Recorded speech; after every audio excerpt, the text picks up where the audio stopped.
Je ne sais pas si tu as remarqué, mais quand on écoute les gens se décrire eux-mêmes, la qualité d'être à l'écoute est une qualité que les gens s'attribuent très facilement.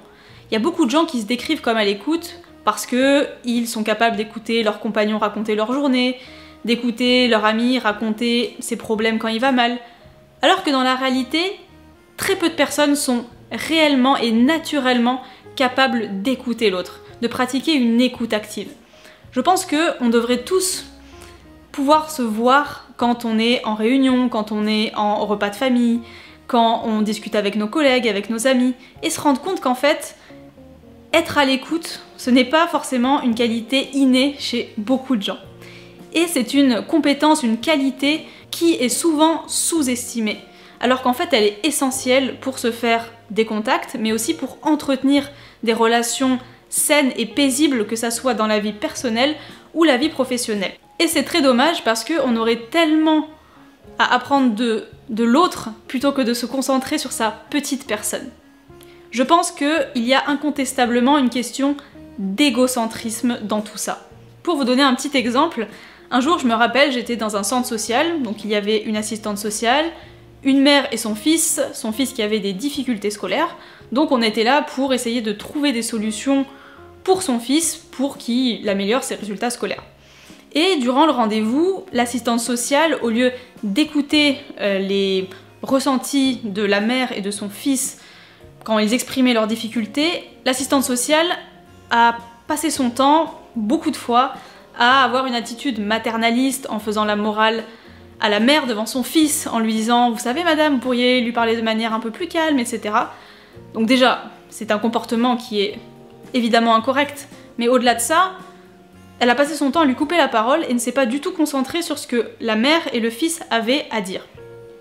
Résultat du rendez-vous, finalement j'avais pas l'impression qu'on avait trouvé une vraie solution pour son fils, personne ne s'est senti écouté, et j'ai bien senti que tout le monde était reparti un peu frustré.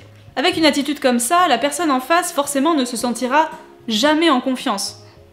Moi je pense qu'il faut toujours écouter, il faut toujours essayer de comprendre sans porter de jugement, et surtout essayer toujours de se mettre à la place de son interlocuteur. Et essayer de voir la situation comme lui ou elle la voit.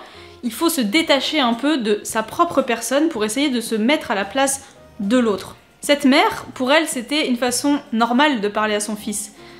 Qui plus est, pour moi, n'était pas choquante. Et finalement, je pense que l'assistante sociale, au fond d'elle, le savait, mais c'est juste qu'elle était plus intéressée à prendre un peu le dessus, avoir cette attitude maternaliste sur la mère, qu'elle en a oublié complètement la fragilité et les problèmes que pouvaient lui communiquer la mère et son fils. Et c'est là où je veux en venir, c'est que pour moi, cette femme, par exemple, a manqué tout simplement d'empathie. Qu'est-ce que l'empathie? L'empathie, c'est la capacité, le pouvoir de se mettre à la place de l'autre et de comprendre ce que l'autre ressent. Et l'empathie, quand tu y réfléchis, ça passe par finalement une certaine forme de générosité, car il faut que tu t'intéresses sincèrement à l'autre personne. Et quand tu observes la majorité des débats, les gens ne sont pas là pour comprendre ou écouter, ils sont là pour répondre. Je me rappelle de certaines discussions, de certains débats auxquels j'ai assisté, et je suis sûre que toi aussi ça a déjà dû t'arriver d'assister à ce genre de scène totalement ubuesque, où tout le monde veut tellement avoir raison, que la discussion finit par ne plus avoir de sens et personne ne s'en rend compte. Chacun campe sur ses positions, et à la fin du débat, qu'est-ce qu'on a obtenu? Rien. Parce que tout le monde a parlé pour répondre et non pas pour écouter, donc personne n'a rien appris de l'autre. Si tu veux essayer d'être plus empathique, il faut essayer de s'adapter à la personne. C'est-à-dire s'adapter à son milieu social, à peut-être sa culture, sa façon de parler, mais tout comme elle doit s'adapter à la tienne. Évidemment que ça doit être donnant-donnant. Par exemple, si tu vois qu'une personne ne parle pas bien français devant toi, forcément tu vas parler plus lentement, tu vas t'adapter, tu vas utiliser du vocabulaire simple, c'est ça dont je parle. Je pense aussi qu'au-delà de la parole, il est très important pour être à l'écoute de savoir repérer les signaux du corps. Parce que quand tu arrives à repérer les émotions de l'autre, ton discours sera beaucoup mieux adapté à l'autre. Par exemple, si tu parles à une personne et que tu sens que tout d'un coup, son corps, son visage, tu vois qu'elle est mal à l'aise, eh ben tu vas peut-être arrêter de parler de ce sujet parce que tu vas te dire que ce sujet est peut-être un sujet sensible et qu'elle met la personne mal à l'aise. Il faut que tu sois là pour écouter et non pas pour répondre. Et écouter pleinement, ça passe par écouter à 100% l'autre quand il te parle. Aujourd'hui, en 2021, on est habitué à avoir toujours nos téléphones, à être tout le temps distrait partout. Mais est-ce que ça te plaît quand tu parles à une personne de quelque chose qui est important pour toi et que cette personne ne fait que regarder son portable, ne te prête pas d'attention? Est-ce que tu as l'impression de te sentir écoutée? Est-ce que tu as l'impression de te sentir comprise ou compris? Je ne pense pas. C'est là où je veux en venir. Si tu veux pratiquer une écoute active, il faut que l'autre personne se sente réellement et 100% écoutée. Il faut qu'elle sente que tu es 100% impliqué dans la conversation et dans ce que te dit la personne. Donc ne regarde pas ton portable, ne gribouille pas sur une feuille, ne regarde pas complètement ailleurs. Regarde ton interlocuteur, ne parle pas forcément, mais juste écoute-le et montre-lui que tu es impliqué dans la conversation. Je me rappelle, il y a quelques années, j'étais chargée de récupérer des témoignages de personnes migrantes qui racontaient des choses très difficiles pour ensuite en faire un livret, etc., peu importe. Et lors de ces exercices, il y avait d'autres personnes qui n'étaient pas migrantes, qui étaient là pour écrire leurs récits, pour les écouter, etc. Et là, tu voyais vraiment la différence entre des gens qui étaient vraiment capables de pratiquer une écoute active et des personnes qui n'étaient pas du tout capables de pratiquer une écoute active. Et tu sentais que la réaction de la personne migrante était totalement différente. Exemple, quand une personne migrante racontait son récit, qui parfois étaient des récits très difficiles, une personne à l'écoute, qui pratique une écoute active, n'était pas forcément là pour répondre ou par curiosité malsaine, elle se contentait de l'écouter, d'écrire ce qu'elle disait, lui poser quelques questions plutôt neutres quand c'était nécessaire, mais c'est tout. Alors qu'il y a d'autres personnes qui, elles, vont tout de suite être dans l'émotion. « Oh, mais c'est horrible ce qui t'est arrivé. Ah, mais comment t'as fait pour vivre tout ça, etc. » Et ça, ce n'est pas pratiquer, par exemple, une écoute saine et constructive.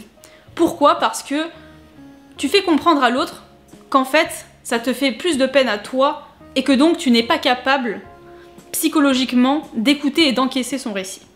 Et en plus, ça montre un peu une image de...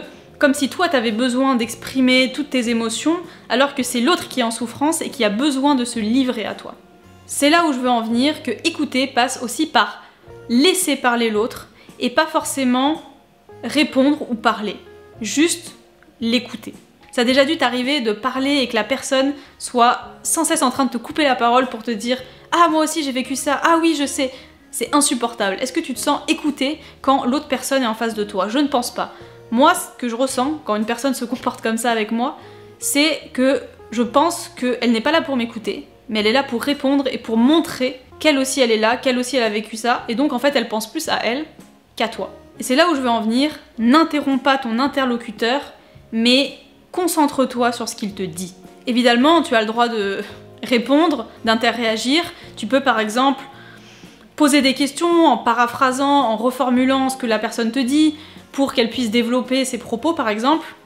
Tu as évidemment le droit de donner ton avis, mais prends l'habitude peut-être de prendre 3 secondes, toujours 3 secondes avant de répondre à quelqu'un. Et tu verras que ça te permettra d'éviter d'interrompre ton interlocuteur et de te rendre compte que peut-être certaines phrases ou certaines choses que tu voulais dire étaient plus dues à ton envie de raconter ta vie ou ton ego que de vraiment avoir une discussion intéressante et constructive. Donc essaye de faire une petite pause, ça montrera à l'autre aussi que tu réfléchis, que tu l'écoutes vraiment et que ce qu'il dit a de l'importance. Par exemple, imagine la scène suivante. Tu as un élève qui a décroché de ses cours et il est dans une réunion parents-professeurs. Il tente de se confier et d'expliquer pourquoi il a des difficultés, pourquoi il a décroché. En vérité, il a décroché parce qu'il a perdu confiance en lui, parce qu'il a des problèmes familiaux. Et pendant que cet élève essaye de lui expliquer pourquoi il a des difficultés, tu as le professeur qui ne fait que lui couper la parole et essayer de lui donner des conseils sur ce qu'il devrait faire. Le problème, c'est que cet élève-là, en fait, il manque de confiance en lui et il ne se sent pas non plus écouté par ses parents parce qu'il passe plus de temps à se disputer qu'à penser à lui. Et à ce moment-là, au moment où il se confie devant son professeur et ses parents, il a juste besoin de se sentir écouté. Et au lieu de l'écouter, le professeur, il n'a fait que lui couper la parole et il ne l'a pas écouté. Alors que cet élève, en fait, son problème, c'est qu'il a besoin d'être écouté et de retrouver confiance en lui pour sûrement avoir de meilleures notes à l'école. Et donc tous les conseils du professeur qui sont un peu pratiques ne lui servent à rien finalement à cet élève. Peut-être que si cet élève avait été écouté, avait été rassuré, peut-être qu'il se sentirait plus en confiance et que ses notes auraient augmenté. C'est là où je veux en venir, il est important de faire preuve d'assertivité. Qu'est-ce que l'assertivité? L'assertivité, c'est la faculté, la capacité à s'exprimer, à exprimer ses opinions sans empiéter sur les opinions des autres. Donc quand tu discutes avec quelqu'un, au lieu de porter des jugements, d'avoir des a priori, de tirer des conclusions hâtives, de donner ton avis ou encore d'essayer de résoudre tous les problèmes de ton interlocuteur, concentre-toi sur ce qu'il te dit, écoute-le. Ça te permettra d'avoir une posture empathique. Et ça te permettra de mieux ressentir ce que te dit, ce que t'exprime ton interlocuteur. Que ça soit dans ta vie personnelle ou professionnelle, tu as tout intérêt à écouter l'autre. Mieux écouter l'autre, ça te permet de mieux comprendre l'autre, ça te permet de créer des relations d'échange avec l'autre, ça te permet d'améliorer tes relations avec les autres, ça te permet aussi de désamorcer certains conflits, certaines tensions qu'il peut y avoir dans une équipe, dans une famille par exemple. Ça peut aussi rassurer des personnes qui peuvent être un peu méfiantes, mais ça permet aussi de progresser dans l'échange et d'avoir des discussions plus profondes. Qu'est-ce que je veux dire par là? Que quand tu écoutes l'autre, tu l'aides à s'exprimer pleinement. Tu l'aides en fait à analyser ses problèmes et à trouver des solutions par exemple. Par exemple, si tu manages une équipe, c'est une qualité indispensable. Tu auras tout intérêt à écouter les membres de ton équipe pour qu'ils se sentent en confiance avec toi. Mais être à l'écoute, ça permet aussi de faire émerger des idées, de révéler parfois des compétences, des appétences chez certaines personnes. Et tous ces éléments-là t'aideront vraiment à avoir des relations apaisées, que ça soit avec tes collègues, mais aussi avec tes proches dans ta vie personnelle. En résumé, l'être humain a souvent du mal à écouter l'autre. Pourquoi? Parce que l'être humain n'aime pas entendre, parce qu'elles sont contraires à nos valeurs, elles sont contraires à nos croyances, parce qu'on veut toujours avoir raison et parce que inconsciemment on cherche toujours à s'exprimer plutôt qu'à écouter l'autre. Donc, en résumé, il faut faire preuve de patience, il faut faire preuve d'empathie, il faut faire preuve d'assertivité, il faut faire preuve d'écoute et il faut gommer un peu son égocentrisme.